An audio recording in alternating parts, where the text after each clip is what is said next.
Now, Chief Meteorologist Ross Whitley with your first alert forecast.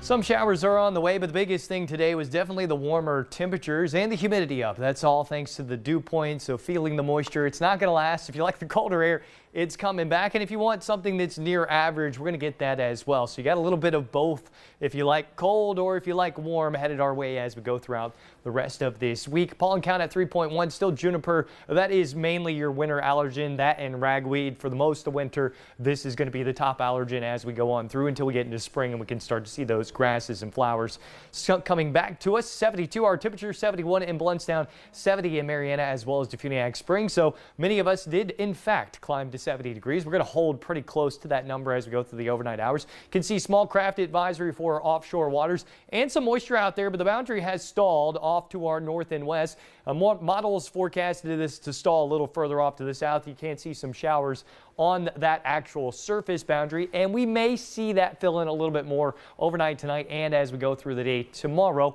as a possibility. You see our futurecast doing that as well. So the boundary trying to slide off to the east, but for the most part, the rain stays off to our north. So the best chance of showers will be through the central panhandle and then back along to the north of I-10 and through Walton County, back up into Alabama, all the way through about 7 o'clock tomorrow. So if you want to know what today was like compared to tomorrow, well, pretty similar. We should see very similar conditions, maybe some slightly better rain chances. And as we go into tomorrow night, that's when the rain arrives. Cold front comes in. Any severe threat will diminish by this point in time. The main severe threat is going to be wind gusts along associated with those storms. And then on the backside of that, we'll still hold on to shower activity by this point in time Wednesday morning. We will have already had our daytime high.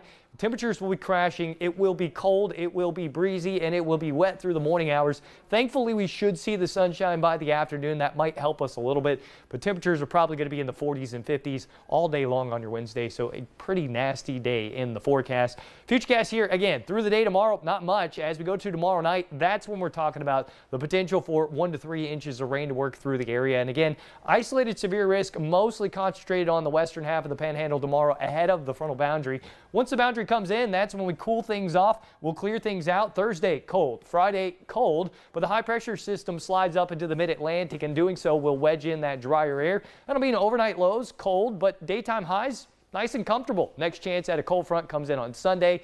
And then next week, your guess is as good as mine. The models indicating maybe cold air comes back, maybe cold air doesn't. And if you're looking ahead toward Christmas, I know many of us want to go ahead and start planning our day out.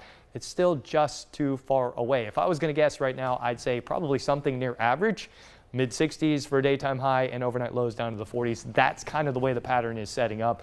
But it is very possible it could be much, much colder. It could be much, much warmer because we're getting signals for both. So right now, I don't know. Well, 16 days until Christmas. 16 you have time days, yeah. to figure it out. Give me 8 days. I'll have a better forecast. Okay, perfect. Thanks, Rob.